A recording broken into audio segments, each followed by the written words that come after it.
उत्तर प्रदेश के चुनाव निकट आ रहे हैं। कांग्रेस और समाजवादी पार्टी में तालमेल का कुछ पता नहीं चल रहा है और समाजवादी पार्टी के कर्ता धर्ता स्वामी अवमुक्तेश्वरानंद सरस्वती जी कह रहे हैं, राहुल गांधी को पहले भी हमने चेताया है और नहीं मानेंगे तो मुहिम बड़ी करेंगे। राहुल गांधी हिंदू धर्म शास्त्रों की गलत व्याख्या कर रहे हैं। ये क्या हुआ? जिनके देखिए भरोसे अभी समाजवादी पार्टी अपना पीडीए चला रही है, वो ही खड़े हो गए राहुल गांधी के खिलाफ। तो अभी भी उन्हीं के भरोसे चल रहा है। वो सपा को छोड़ के सबको गालियां देते हैं। कुछ सपा से सीट एडजस्टमेंट में दिक्कत आ रही होगी तो उन्होंने कांग्रेस में हमला कर दिया। वो एडजस्टमेंट ठीक हो जाएगा तो फिर तारीफ करने लगेंगे। वो बेसिकली अखिलेश यादव को छोड़ के अभी मुक्तेश्वरानंद सब पे हमलावर है।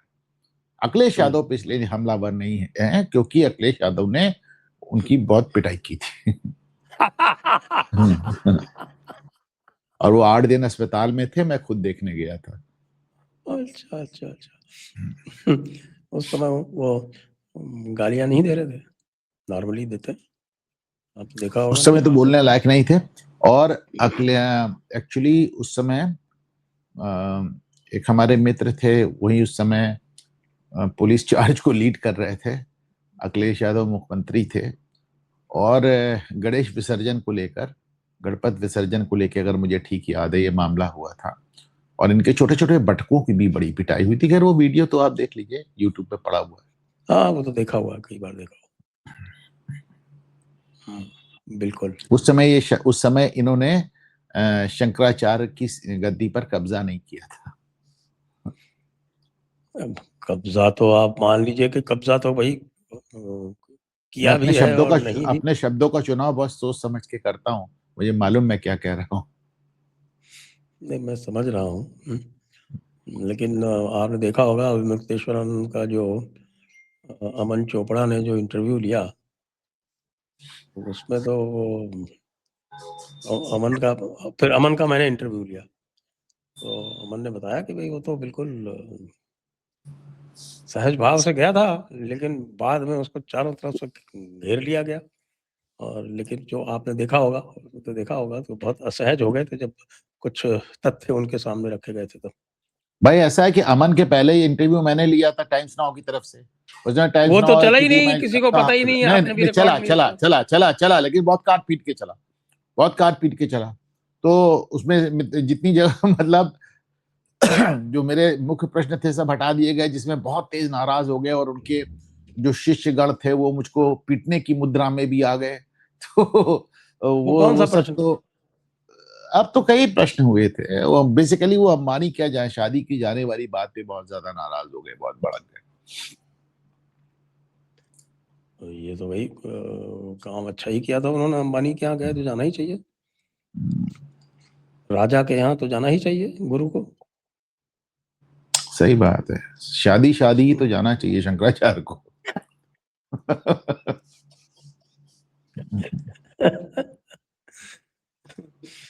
तो मतलब आप क्या सोच रहे हैं, अवमुक्तेश्वरानंद जी का कोई रोल नहीं रहेगा क्या? अवमुक्तेश्वरानंद जी पूरे हिंदू समाज को पीडीए के नीचे बैठा नहीं देंगे क्या? पीडीए में वैसे क्या है आजकल, पंडित है कि पिछड़ा है कि प्रोग्रेसिव है, कौन है? अभी कल जो बताया वो प्रोटेस्ट है। अच्छा, प्रोटेस्ट है। कल बताया उन्होंने, कल आखिरी एक और, वो तो चलता रहता ना, बदलता रहता। देखिए वो पी से पिछड़ा बताते हैं, पी से पंडित बताते हैं, पी से पीड़ित बताते हैं, पी से प्रोटेस्ट बताते हैं, पी से सब कुछ बताते हैं। हकीकत ये पी से सिर्फ परिवार है, इसको हम अच्छी तरह जानते हैं।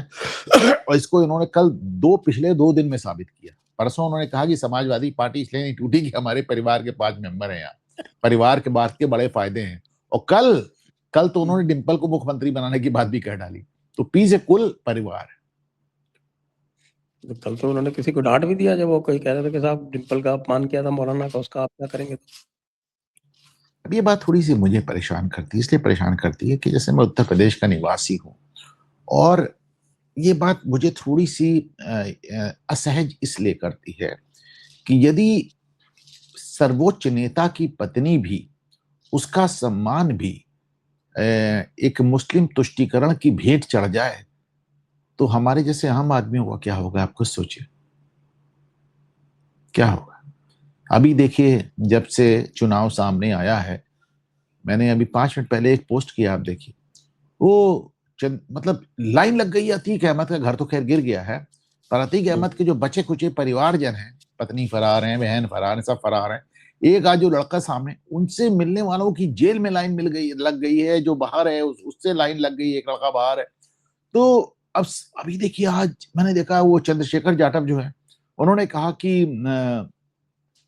जो सांसद हैं भीम आर्मी चीफ, तो उन्होंने कहा कि असद का गलत एनकाउंटर हुआ, वो निर्दोष था। अरे उसका वीडियो चल रहा है साहब, उसके वीडियो चल रहे हैं, दौड़ा दौड़ा के गोली मार रहा है, उसके वीडियो चल रहे हैं। मतलब असद का ही वीडियो था जिसको एकदम तहलका मच गया था, और चंद्रशेखर जाटव कह रहे हैं कि वो निर्दोष है। तो एकदम से अतीक अहमद क्या, जो जिस तरह अभी वो पल्लवी पटेल और समाजवादी पार्टी की तो सारे विधायक, ओवैसी, तो मतलब कुल मिलाकर सारी पार्टियों के सारे विधायक, सारे सब के सब इस समय अतीक चालीसा में लग गए, अतीक का गुणगान कर रहे हैं।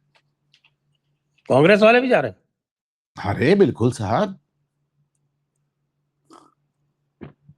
कांग्रेस की तो शुरुआत थी भाई। वो एक कांग्रेसी आपने नहीं देखा था, इनका कोई जिले का एक कुछ एक पदाधिकारी था जो अतीक अहमद के लिए भारत रत्न की मांग कर रहा था। हाँ, यही तो उनको तो मिलना ही चाहिए, अतीक अहमद को मिलना चाहिए, और तो फिर उसको मिलना चाहिए, आपके मुख्तार अंसारी को। इनको दो को तो भारत रत्न पूरी तरह से मिलना चाहिए। दिक्कत ये है ना कि आप हमारे और अपनी बात पे ना जाएं।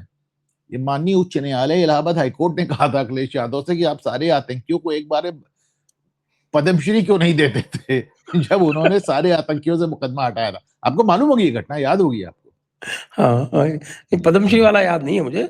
नहीं, ऐसा हुआ कि जरूर अखिलेश यादव ने सत्ता में आते ही 6 महीने के अंदर जो वाराणसी में जो बॉम्ब ब्लास्ट हुए थे, जिसमें दर्जनों लोग मारे गए थे, उसके करीब 20-25 आतंकियों से मुकदमे वापस ले लिए और कहा इनको छोड़ दो। तो लोगों ने चैलेंज कर दिया हाईकोर्ट में, हाईकोर्ट ने इनके मुकदमे वापस लेने की कार्रवाई को रोक दिया और पूछा है अखिलेश यादव से कि भैया पद्मश्री क्यों देने से चूक गए तुम। और मजेदार बात ये देखिए कि जितने लोगों से अखिलेश यादव ने मुकदमा वापस लिया था, उन सबको आजीवन कारावास, उन सबको आजीवन कारावास। उस समय तो वो मुकदमे नहीं चलने दे रहे थे।